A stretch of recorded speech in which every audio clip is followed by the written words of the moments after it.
Hey Harvard, y'all fancy. I wish I was there. You're in excellent hands with Cody. My love and my best friends. There would be no weekend. I hate you, love galore, broken clocks, 2 a.m. And honestly, so many of the things that y'all don't even know about that he's put his magic touch on and his input on and his mind on. And he's such a special person, but Cody, don't laugh at me. He's such a special person. You can't buy, teach, or explain his insight and his mind on sound. And I'm honored to know him, honored to love him. Enjoy Cody. Love y'all. Bye.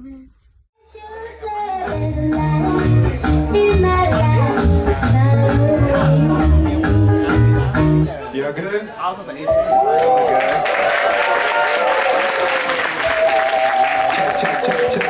It's crazy how we got here from nothing. We was down bad, now that's for say they want help, I didn't forget. Now it's a you to you and your wife and your kids. Some make boast. First off, how y'all doing? Good. I appreciate y'all coming out in the rain and the cold. Yeah. It was looking a little empty at first. So I was like, oh. But I appreciate that. In Memphis, I got into music. My mom forced me into playing the saxophone. I did not want to do that at all. And it got real lame around middle school, so I stopped. But it got back cool when I got older. But I had stopped too early and I didn't know how to do it anymore. But that's how I got into music initially. And then I was forced into being in the youth choir at church. And that was cool, I guess. And then yeah, really started getting into like music and rap and stuff like in high school when we were going to like the no ID parties. And it was like Waka Flocka in his prime. He would be coming to Memphis. Everybody be fighting within 5 minutes of the first song he'd perform. Just like all those high school parties with my boys. And then from that point on, it was like we'd just be doing like kid stuff, freestyling in the car. That's really how I got into music. From the crib, like church, and then just like partying as a high schooler. Was there any specific stories from your childhood that you remember, like galvanizing your love for music and kind of pushing you towards realizing something you might want to do as a career? It's weird. It's like from the jump, I just always mess with music, just from the jump. I don't even know how or what really just got me into it as a young kid, but I remember like when I was in maybe like second grade, my parents got me like this keyboard and just had one sound on it, and then I was just making like a melody, and my family was like, oh, that's your heart right there. And I was like, yeah. I actually like that reaction, and it kind of got me into like just more into wanting to dive deeper into that avenue of things. And yeah, and then also my boy in middle school, it was LimeWire at the time, and we downloaded FL on his parents' computer and would like sneak and be making beats on his parents' computer like every weekend, risking them getting the virus on this shit. And so that was also like a big moment, was just making beats at his crib. Yeah. I don't know what to say to that, but yeah. That's tough. That's my first time doing this, y'all. Sorry. Nah, you good. So right now we're in middle school, right? What is the transition to high school, and then you ended up in college at Middle Tennessee State, right? Yeah. Because of their recording program. Yeah, I was like a freshman for 3 years. Yeah.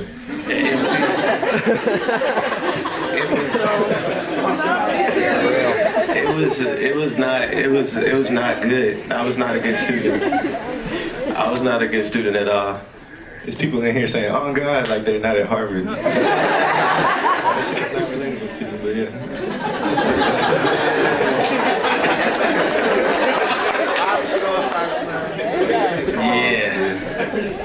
Yeah, but the recording program. Yeah. I'm sorry. The recording program, though. Yeah. All right. So before I went to MT though, I was looking up and I was trying to see who had the best recording industry program in the country, and it was supposedly MTSU. I'm not gonna say supposedly. I'm not gonna put that on their name like that. But I got there, and the people with like the top grades got into the program like after your first year, and I got there and I experienced the freedom that I never felt before. I had my own dorm room. It was girls 3 floors down in the same building.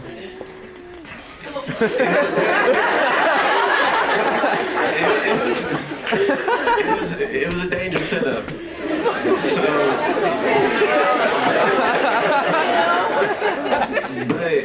But like even through that, I linked up with my boy. His name was Ricky Blue at the time, and we made a mixtape. Yeah. Our freshman year, and did a whole listening party and everything, and it was fire. Like nobody on the campus had ever did anything like that before, and we were like the first to really do that. So that was like my college introduction into music. And then I also ran into an artist by the name of Isaiah Rashad there. And then that's where I met him at for the first time. He's going to school there? You going to school there at the same time? Was he? Yeah.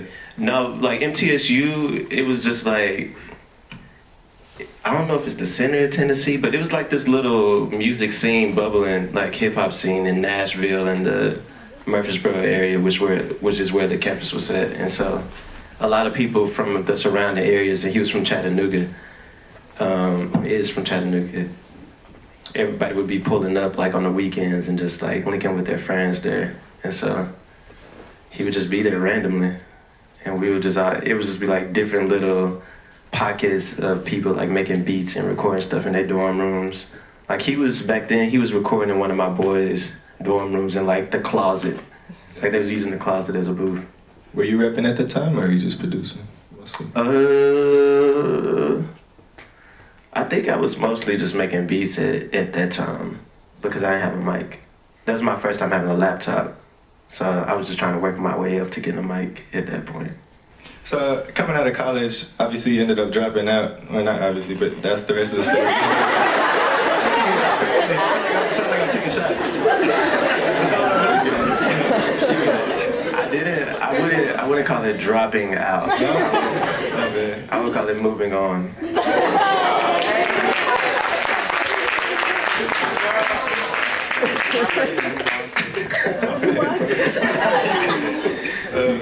So then you ended up moving to Atlanta before LA, yeah? Yeah. What was some of your time in Atlanta looking like? My time in Atlanta? Yeah. It was interesting. I was going there, I was thinking I was going to be like getting into music immediately and like running into Future, Young Thug or something immediately. Like I just thought that's how it worked. What year was that? It was like the year, I don't know if anybody's gonna know this timestamp, but it's like when the Rich Gang mixtape dropped. Yeah. With him, it was Young Thug and Rich Homie Quan on okay. Yeah. It was about that time. It was about that time, and then most of my time there was spent working at Home Depot, loading Christmas trees onto cars, loading bricks, not the regular bricks.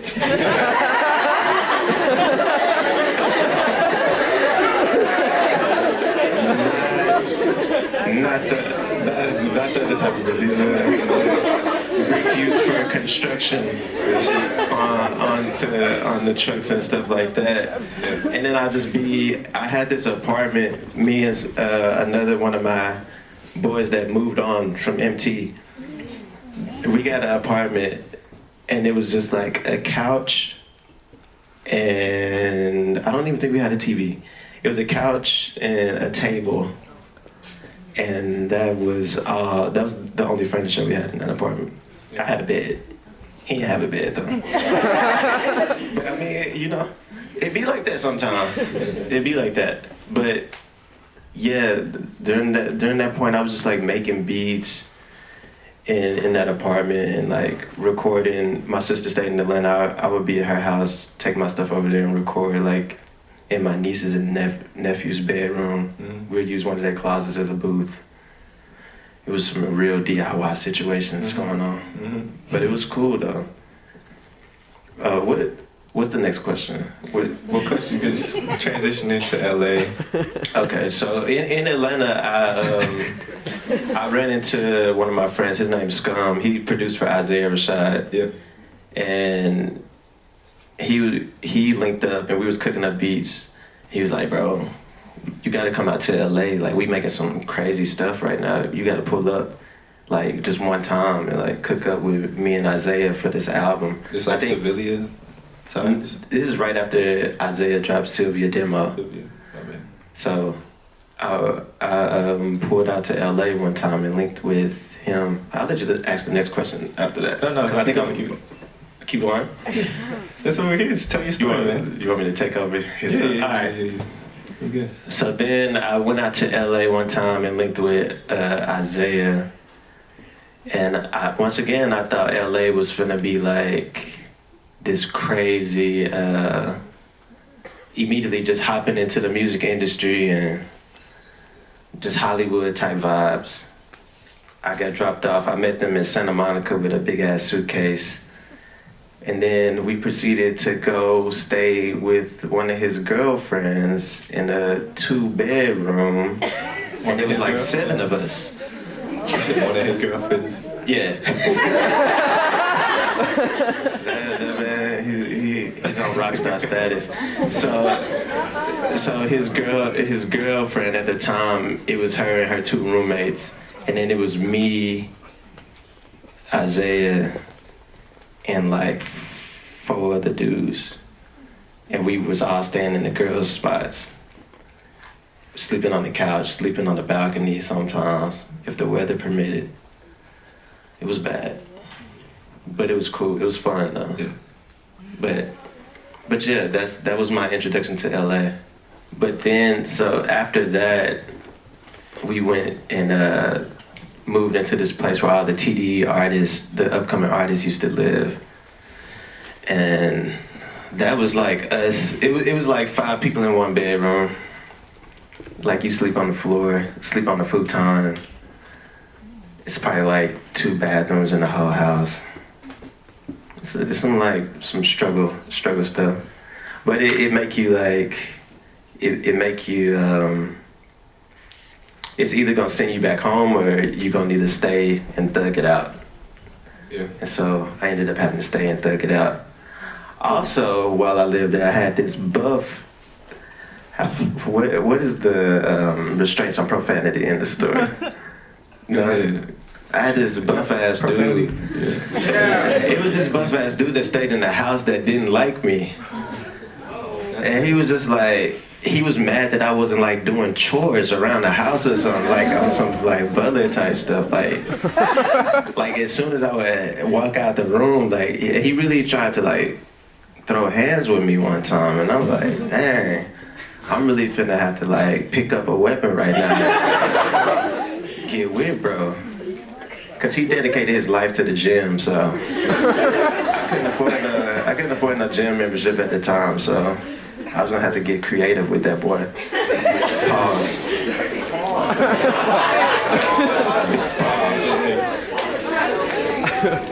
Yeah, that was crazy. Yeah, that was wild. That was a big pause, but I'm gonna take that one. I'll take that L. Yeah, I got 3 for today. That'll be one of them. Yeah, I think it's valuable for everybody to hear all that, especially as creatives. Which, how many of y'all in here are creatives or musical people? So a good amount. I think that's something that that the media wants us to take for granted that just like you can jump straight to the top. That's not really how it works. There's a quote that's like 10 years, there's 10 years of hard work behind every overnight success. And I think that type of stuff really aligns with what you're saying. Getting creative with that boy was wild.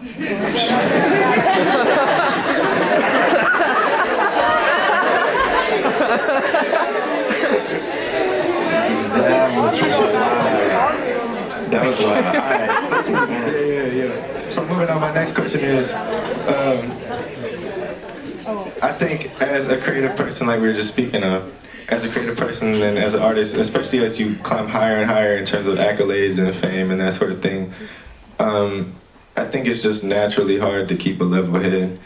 And I was wondering if you could speak a bit on how you and your peers, because a lot of your peers seem like very like grounded, adult, like regular ass people, you know what I mean? How y'all maintain sanity, groundedness, and simple humanity is what I wrote. Simple humanity, whilst your work is being commodified on such a public stage, being able to take that criticism and remain level-headed.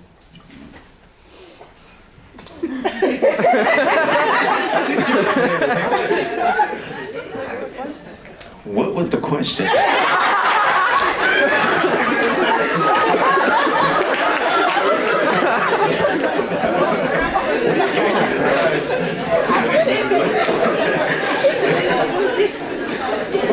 So the question was, when you're working at such a high level, and your work is so public, in terms of it's widely consumed,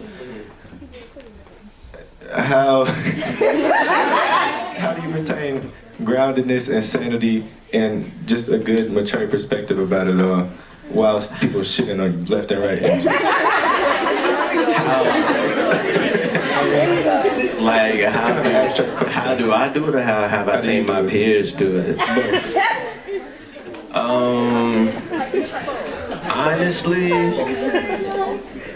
Honestly, bro, the internet be tearing folks up, like in real life. Like, people really be dealing with that shit in real life and really having to decide whether they give a fuck or not. And it's like, you be having to decide every day almost, like, if you really care or not, basically. Like, people be level-headed on the outside, like presenting that, but some stuff really be getting to people, and like it be really affecting them. Yeah. And you just gotta decide whether you really care or not, ignore it or keep going. Yeah, definitely.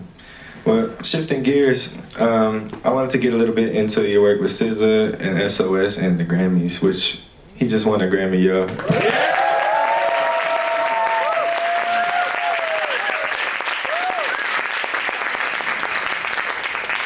I was hoping you could speak a little bit on the start of that journey, first meeting SZA, working on Ctrl, what those early days looked like. So I met SZA after the,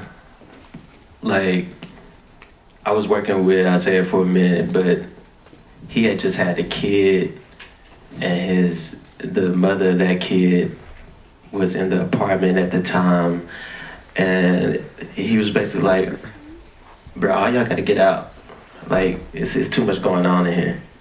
So like after a year of working with him, I ended up like just getting nothing from that situation. Like I was just like, I just basically had to start over. So I went back and moved to the house in Carson where all the TD artists were at. And just one random day, I was making a beat in the room, and SZA just happened to be like downstairs, like going through the house, and she heard it like through the walls. She was just pulled up like, "Hey bro, what's this?" I'm like, it's just a beat I'm working on right now, whatever. She was like, "Yo, I mess with this," like, and then she just sat there for like maybe like 15 minutes. I guess wrote the song in her head, and then she was like, "Send me this on email or something." I forgot how I sent it to her. Maybe I texted to her. I don't remember at the time, but I texted to her after we finished, and that ended up being this song called "Sobriety" that came out a long time ago. I had a dream last night. You gave me a ring with a up, that's all I really wanted. Whoa, whoa, whoa. Until two aliens came and chopped both our heads off for samurai shorts. At least we died together, that's what I thought. I woke up hugging leather, am I out of pocket? She ain't got no soul, she ain't got no heart. Double thunder. So obviously it was a 5-year journey from, well, then you ended up making Ctrl, and Yeah. that went well. Another thing about that song, my boy Chris, he did make that beat with me, Chris Galore.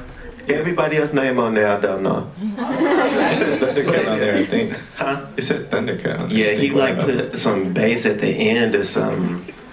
And they just threw his name on there because he had a bigger name than me. It be like that though. I found out that song dropped. I was just at home in Memphis at the time. And I was just chilling at the crib, and then I just seen it on the blog one day that it dropped. And I was like, oh damn. I guess this is my first song that dropped ever. And that's how that went. What were you finna ask them? I was just gonna ask from the path from Ctrl to SOS. Like, were you guys working on music during that 5-year hiatus, or was it just a creative break? What were you working on? Where was your head at? Yeah, it was a lot of like working on music randomly in random places, like in New York and just different places across the country. We was just moving around working in between Ctrl and SOS. But for Ctrl, I came in on like the second half of that album, and then me, her, and 2 other people that she was locked in with at the time, we all went to this lake house in Michiana. It's like right by Chicago, and we locked in, and just during that first stay at the lake house, because this was my first time sleeping in a bed in like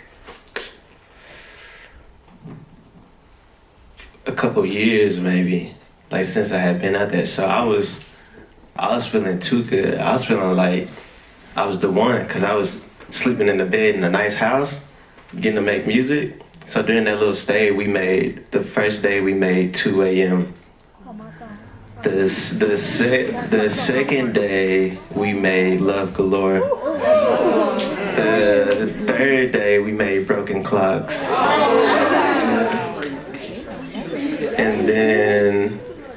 And then we dipped, and then the first song we made together when we got back to LA was The Weeknd.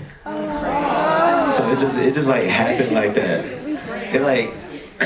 It was just like a life-changing experience happened for me in like 2 weeks that just like flipped my whole damn life, really. And then from Ctrl to SOS. Just what the hiatus looked like for you creatively? It was different because like she was during that time becoming a goddamn superstar. Like during just that middle passage from album to album. So I was really just trying to figure out my place and like trying to figure out how to be consistent, how to get placements with other people. I was in with trying to get on Kendrick's album. I think he was working on Damn at the time. I was in there playing beats for him, trying to get on his shit. I was just like trying to figure out like how to be just consistent and like where I was gonna get my next placement. Cause this was like the first placements I ever got in my life. Like these were the first real songs I ever produced, and they just happened to go crazy. Yeah. Obviously, during that 5-year hiatus, like you said, she did grow a lot. Mm-hmm. And with the success of the first album, I would imagine there's a ton of pressure going into the sophomore album, which is the case for any artist, but especially with that arc and there being them 5 years in there. Yeah. I was wondering, how did you find balance between wanting to innovate with the sound of SOS and still also the pressure of maintaining to what had already proven itself to be successful, especially since so much was at stake in terms of like, this is the next big one, it's a sophomore album? I wasn't really focused on trying to like innovate because I really feel like I didn't even really get my sound off like that like my full like range of ability of what I can do, because it was just 3 songs to my name. So I was just trying to just still make some hard ass beats that she would hop on and just hope they would go crazy. But that's really it. But she definitely wanted to like just go deeper into other genres and just like spread her wings creatively. So we was just trying to help with that. But it really, that album really didn't come together like that until like maybe 3 weeks before it dropped. Like it was... That's crazy. It was like that school project that you wait till the last minute and then you lock in that night before. Lock in. That's like how that was, for sure. Yeah. Shifting gears again, more to your solo work now. How are you approaching this upcoming album, which is your debut album with a major label, right? Compared to how you were approaching Cody of Nazareth, which is your previous album? That first project, I was just like, folks was trying to label me as an R&B producer, and I thought that was just so lame at the time for some reason. Just because I didn't, that wasn't my intentions. Like I was trying to make rap at the time. And so when they was trying to box me in as that, I was just like, hold up, not too fast with that one. And then just put out some music. But this time, I just signed a deal with Issa Rae's label, and her and Def Jam, and they've been like just hearing what I've been working on, and they've just been like ready to back me fully. So it's just a different quality in work, and it's like the features I got. I don't know if y'all know who Duckworth is. Or I got him, SZA is on the song. I don't know if y'all know who Little Dragon is. The band, I got them on there. It's just like, I just really took my time with it to like really just flex. Yeah. When it dropped, like, I really do this shit type vibes. Yeah. That's really it though. That's nice. Here's a philosophical last question. Who do you make music for? Is it yourself? Is it like a spiritual thing for you with your upbringing in the church? Is it, who do you make music for?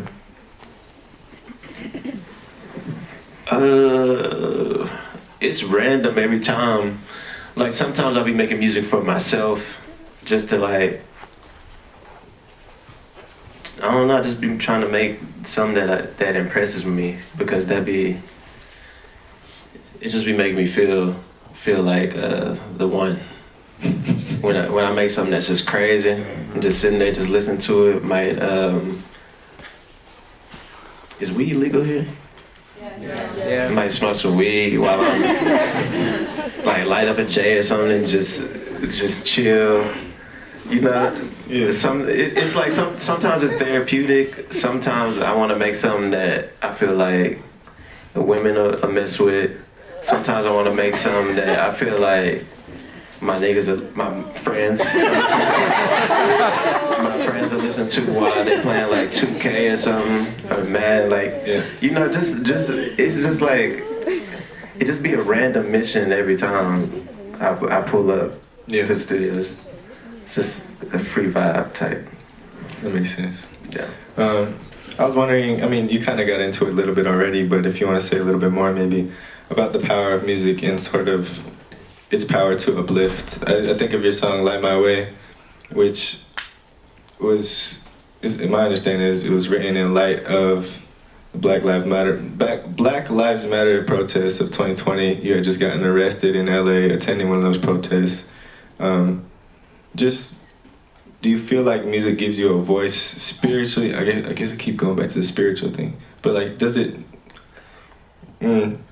what is the power of music to uplift in your eyes and to unify, and how does that affect the way that you create? You kind of got into it already. I was kind of I'll try. Yeah. Well, I wrote the Light My Way stuff. Yeah. the song, like my way song,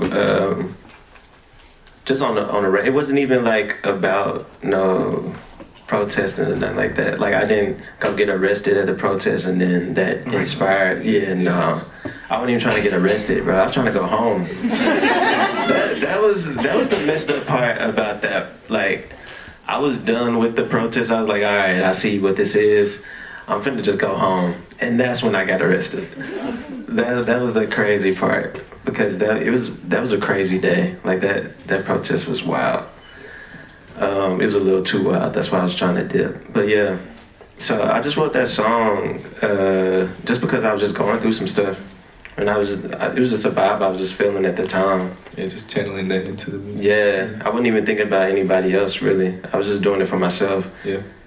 But I feel like music is just powerful just in general. Like it just, so many good musicians and good singers and stuff get away with so much just because they're fire at music. Mm-hmm. Like You mean?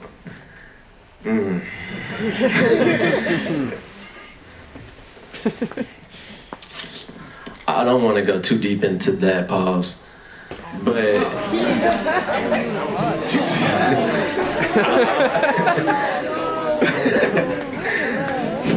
yeah, it's just like us as humans, we just really value like somebody that can really make good music and like can provide us with like good vibes. Like we're willing to like overlook heavy human flaws because people are like super fire in music. And I feel like that's just like, it's just like an example of like how powerful music can be in general. To me, it's random, but yeah. Makes sense. Can you give us a tentative release on the album? I've been asking you that for a minute, but... This summer. This summer. It's coming out this summer for sure. Summer 2024, yeah. Yeah.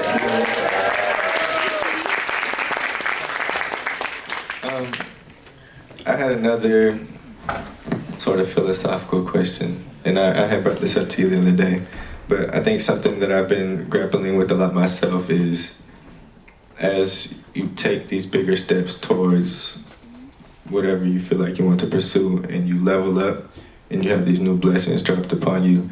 For me, in my experience, I've found myself very nerve-wracking, like stressed out and just blessings are scary in their own way. I was wondering if you could speak on that a little bit. I think that's a very common experience. We were just talking about Kendrick a minute ago. I think of his song Fear, where he was talking about the more money he made, the more scared he is to lose it all. I was just wondering if you had some deep philosophical knowledge to drop on me about that, man. Because I've seen your house, and you were sleeping on the floor, and I've seen your house. That's like, I'm not gonna lie. Do you think about while you were talking about that, I still had thought back to when I had said get creative with that boy. And then I thought about that Meek Mill tweet when he tweeted academics that he was gonna do something with like a combination to it. And I was just like, damn, I lost out on that level. But what? That's crazy. Say that question. Blessings are scary, and obviously you've come so far. Is that something you think about? Just being scared of each next step in a way?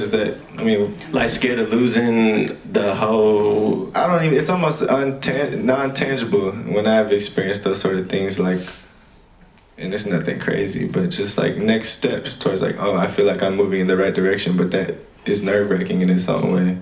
Is that something you think about? If it's not, Nah, it is. Yeah. It definitely is.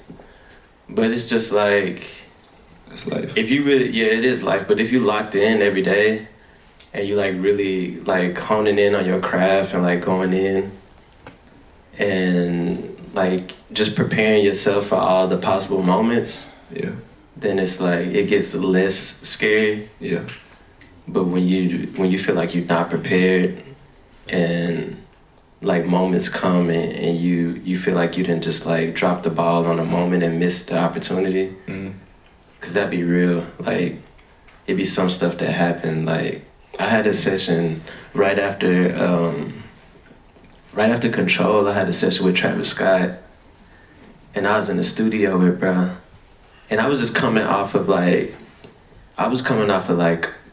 deep in the R&B bag, like just trying to make stuff for Ctrl and hoping she hopped on some of that. And so I got in the studio with him and I thought like, all right, I'm just gonna play some of these other beats I got that's hard to me. So I just started playing beats. I played like 5 beats. Then bro was just like, all right, and I'm like, okay. I played like 5 more beats and he was like, yeah. And then I'm like, all right, bro, what you looking for? and then he was just like, shit, just some hard shit. And I was like, damn. But it's just like moments like that, like you need moments like that to be like, all right, like I need to be prepared for like each situation. Like if I'm getting in the studio with this person, I need to have their type of stuff like on hand and like the top quality of it and be prepared like every time I step into a room, no matter who it is, to like just play something crazy. And so just from that moment on, I was just like, that ain't never happening again. Can you speak a little bit about that, about finding the right vibration when you're in the studio with another artist? It's just like you know, if you know the artist and know their music, you kind of know what they like. You know what their style is. So it's not really just like finding the vibe. Like I'll go into a studio session and just check the vibe, see what they're looking for, and then just try and like go down a list of things that I think they might like. That's really it. And people usually like stuff that I make for myself. So it's usually like not too hard of a situation. Yeah. All right. I got another philosophical question. It's 3 in a row. All right. What gets you up every morning, and what is your ultimate goal? What drives you? You know, what's the fire behind ThankGod4Cody?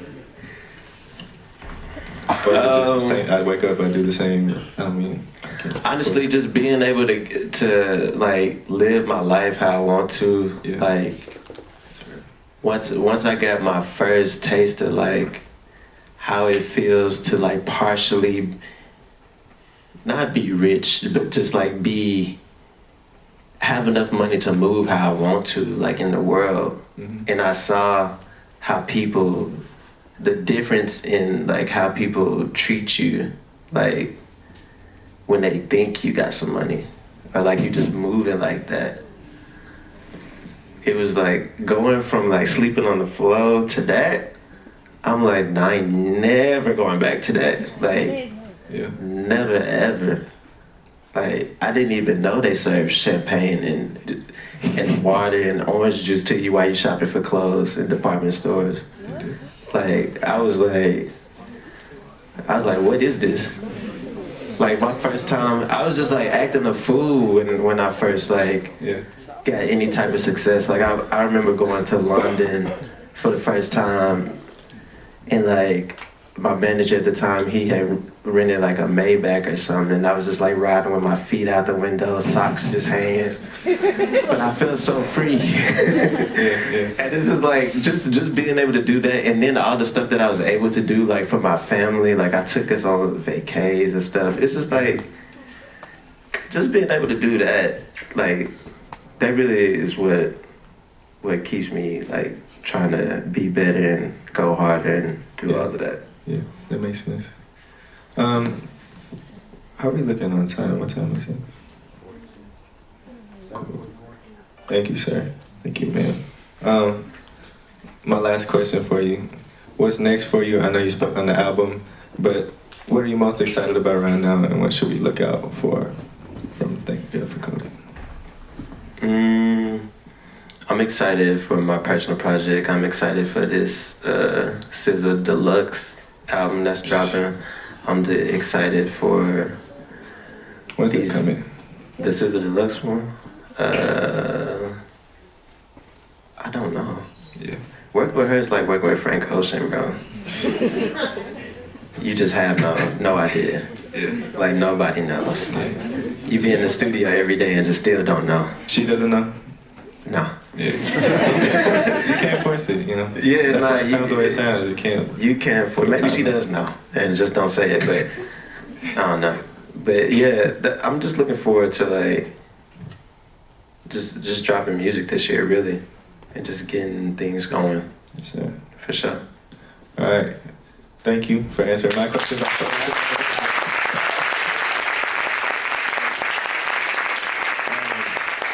if you have any audience questions, this would be your time. Who you gonna choose? Yeah, I'm gonna just. Can we just work it back like this? Okay. Hi. Yep. So Hello. you brought up getting creative with this guy so many times. I want to hear the story. What?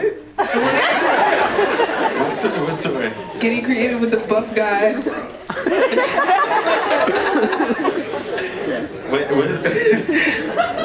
What's the story that you want to hear from that situation?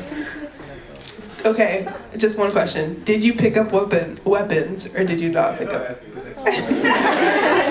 No. We did not fight. We did not fight. Okay. Yeah.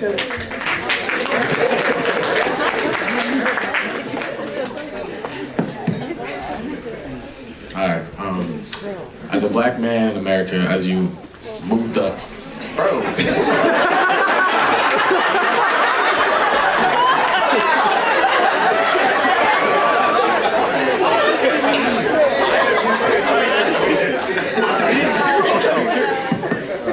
As you move up the ranks in the music industry, what's the most challenging aspect of being a black man in America as you gain more success and more exposure?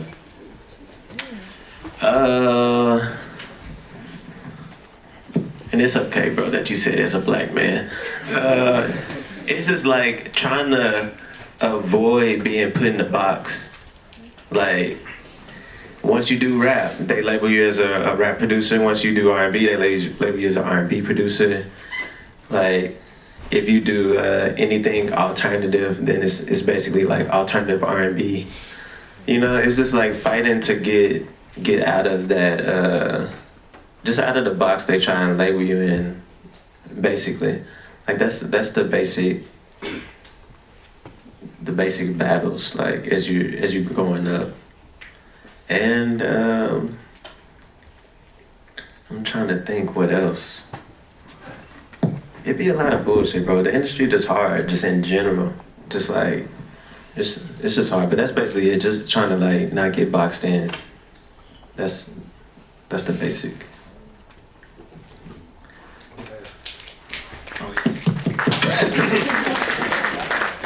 I'm Jay Scholl. Thank you for having this and talking about your experience. I'm a producer too, so I have two questions. My first question is, when you're listening to music or whatever, like who are you listening to when you're finding inspiration?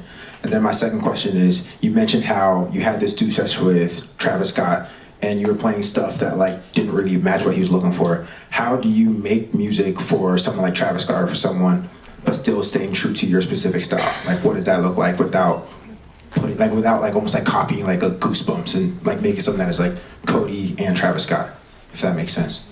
On the second question, I feel like you develop your sound by like how often you make beats and like how often you produce.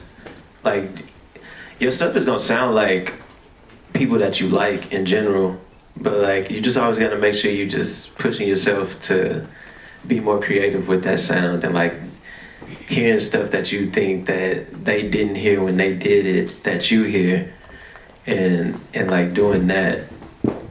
And what was the first part of the question again? Yeah, who you listening to?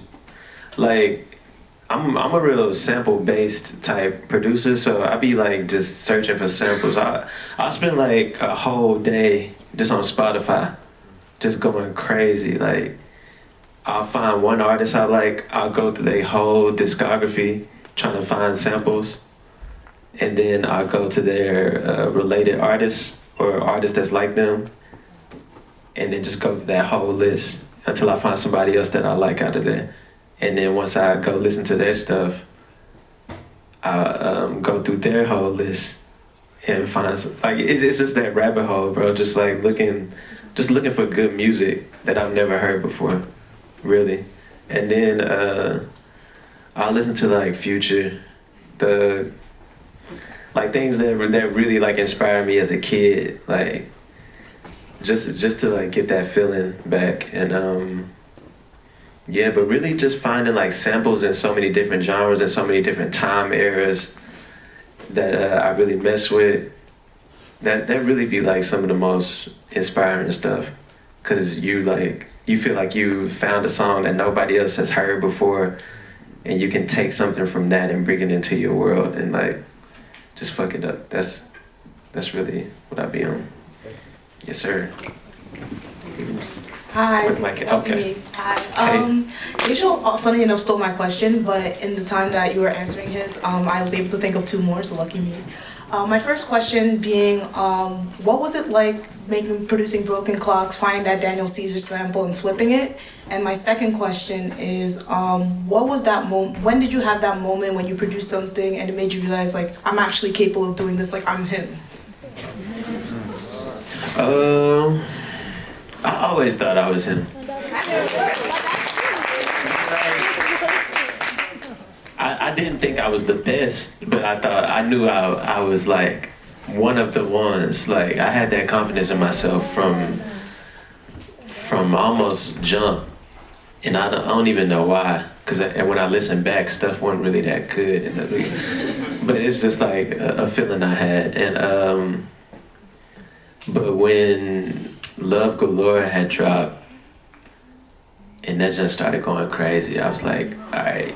And no, it was when Broken Clocks dropped, because they tried to go with a different single for the album. I think they went like Drew Barrymore or something. And then Drew Barrymore's hard, the whole album hard. But like when Broken Clocks like dropped, folks was like, oh snap, and I was like, yeah. So that was another moment. The other part of your question was producing Broken Clocks. It was like going through that routine of finding the sample, flipping it, and making a beat. It was just like I was just so used to it. It was just like a daily routine. I just never had an artist like SZA right there to hop on it at the time. So that was like the biggest difference, is like having a fire artist right there to like hop on the beat immediately and just go crazy on this shit. But it was a great moment though. It's fire. Thank you. Hi, my name is Mofet. Thanks for your time today. You talked a lot about like making music in different environments, from like doing something on like someone's parents' computer to like going into that super remote house and making Ctrl, and also like living in different places like Tennessee, Atlanta, and LA. And I wanted to ask, which environment did you make music in that you felt like was most conducive to like making music, and why? It's just probably when I was like the most comfortable and like the most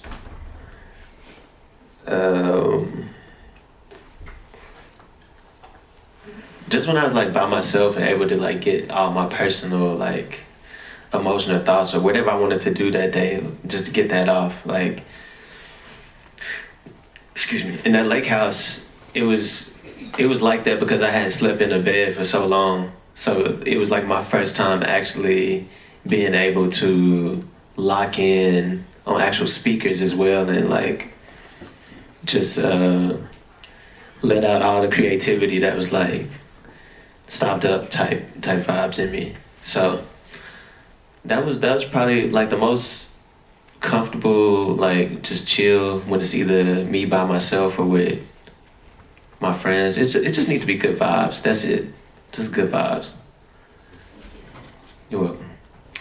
Hey, my name's Elise. Okay. I love your work, and I would say what traits, as people become more independent in terms of artists, there's this push towards independence, what are the most important traits or types of skill sets do you need to have to succeed in your area? As an independent artist? or like just in the changing landscape of the music industry? Not being weird. Like being able to like talk to people, being able to like network, because like your network is like the biggest part of everything. Like the music industry is more social than anything. It's not about how good you are. It's about who you know. And like if people think you weird or not, if people want to involve you, like it's like that. But I mean, you have to be cold at what you do for sure. But if people think you weird or you just like an asshole or anything like that, it's usually like they just dub it from the jump. And then it's real clicky too, so it's like once a couple clicks don't really mess with you, it's like you cooked. But yeah, just being social and like being able to network and like being able to collab with people smoothly. That's like the number one thing. Yes. We got time for like 3 more. Just move to the back. Sorry. Just want to jump to the back. I'll like walk over. So I wondered if there was any beat that you really believed in that other people didn't, and you had kind of like a "I told you so" moment where it got some sort of success that people didn't think it would have, or a beat that was unexpectedly good, one that you didn't think was that good, and then people really liked it afterwards. I got you. I'll start answering questions faster too, so we can move and get some more questions in. And the weekend, that beat, people weren't believing in that, and it just happened to go off. But they had to play it for like, I watched them play it for like 18 different people, like asking them, "Is this good or not?" And I was like, "Y'all crazy." And then next one, the weekend, the full song, yeah. Hi Cody, Hey. Thank you so much for tonight. Mm-hmm. My name is Maureen, I'm from Kigali, Rwanda. Mm-hmm. I'm a music artist myself, and my question is, are you open to collaborate with artists from other cultures like mine? And if so, what would be your process to infuse elements that capture the vibrant essence of such cultural roots and evoke specific emotions, ultimately making an iconic album like SOS?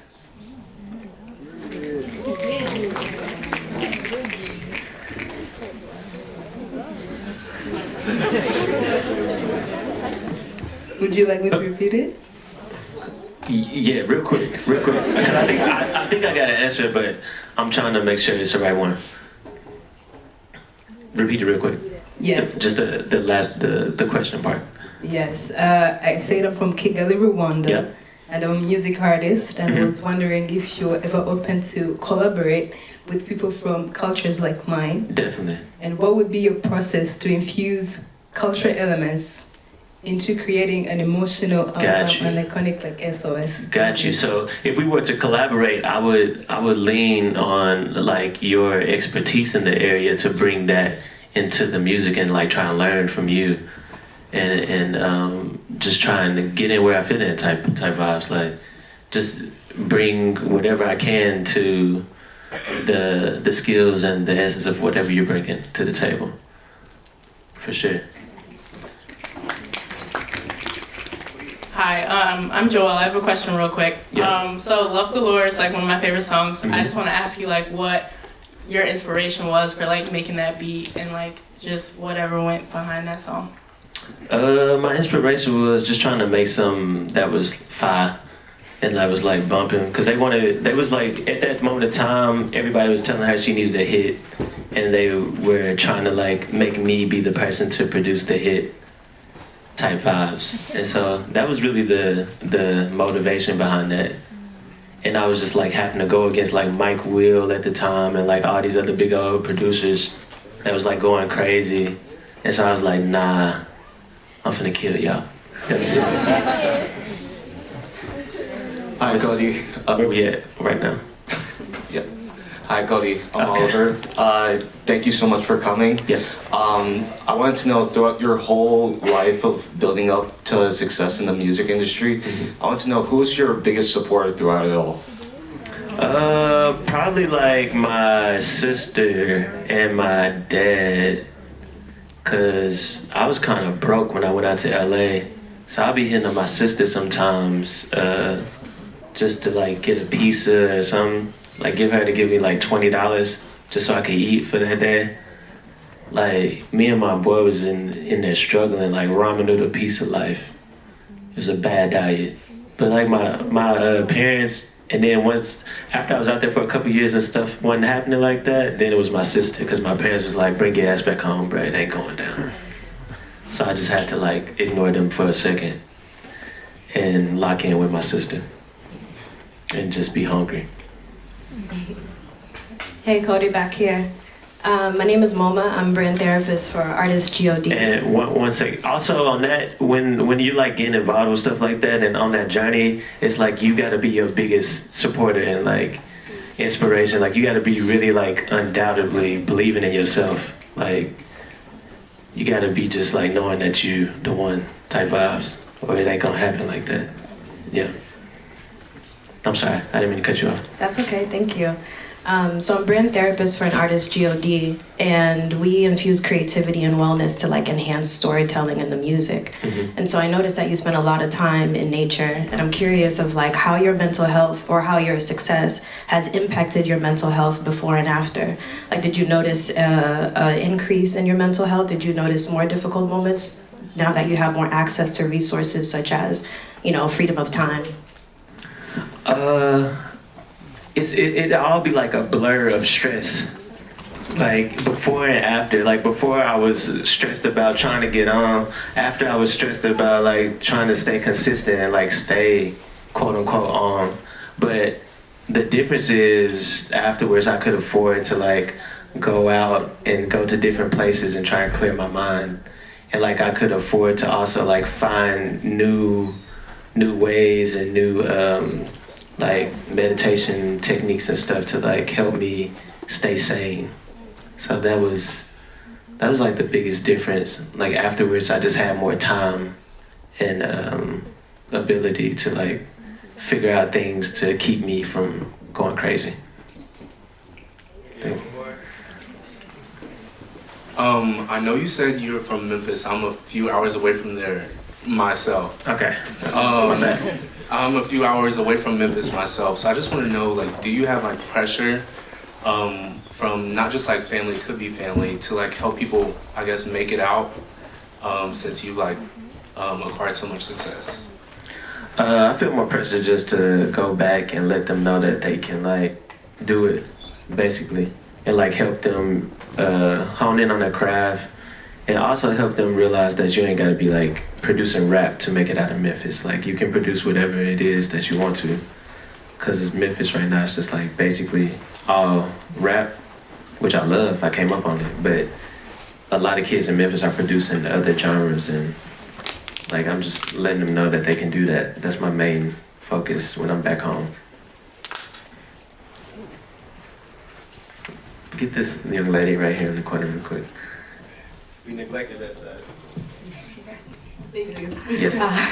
My question was, you talked about your time from ATL and LA. Mm-hmm. You talked about the circumstances, and you just answered Oliver's question on how you had to be your own supporter. I want to know what kept you going, because it could have sent you back, like you said earlier. You could have just dropped everything.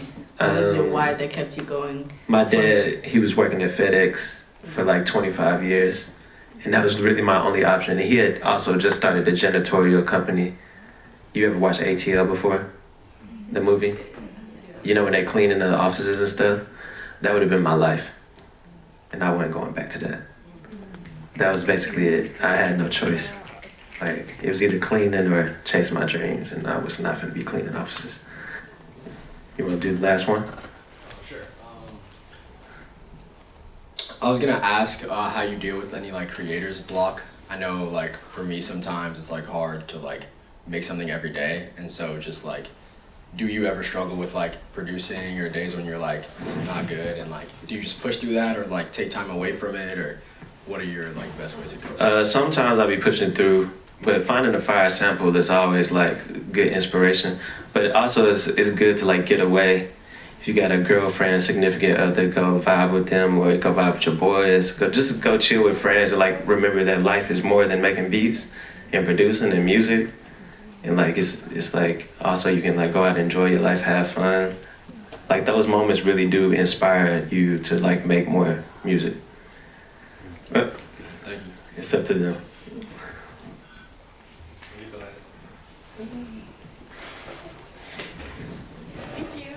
Hi, I'm Elizabeth. It's such an honor to be here. You've spoken so many great things tonight. I'm interested in your journey coming from being low income, struggling with housing, food, to where you are now. I'm a low income student myself, obviously trying to chase my dreams, and there's a lot of obstacles that comes with not having money. So I'm wondering, what were some of the strategies that you used when, outside of asking your parents and your sister, that kind of propelled you to be, I guess, financially conscious now that you are successful? Like what do you feel like has changed over time? What are some strategies that you've used? And then what was the best thing that you were able to do now that you have been successful?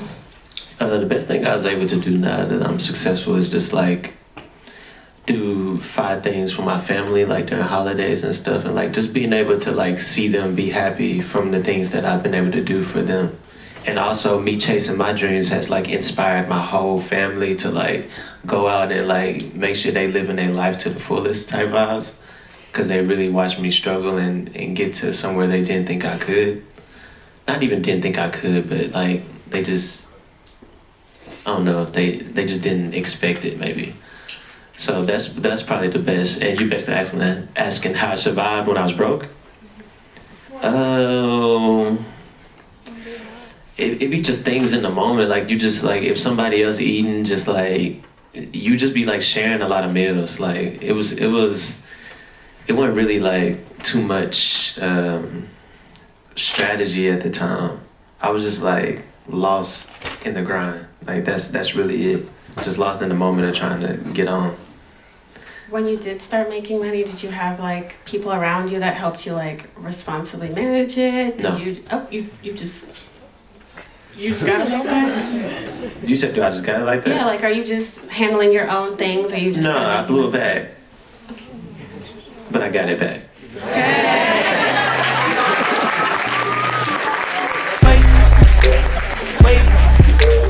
Wait on it, wait on it, wait on it, wait on me. Pushing my pride to the side, bringing it in and divided. This can get a little violent. Pray for my peace and my guidance. They eyeing me down for a reason. They hunting me down for a reason.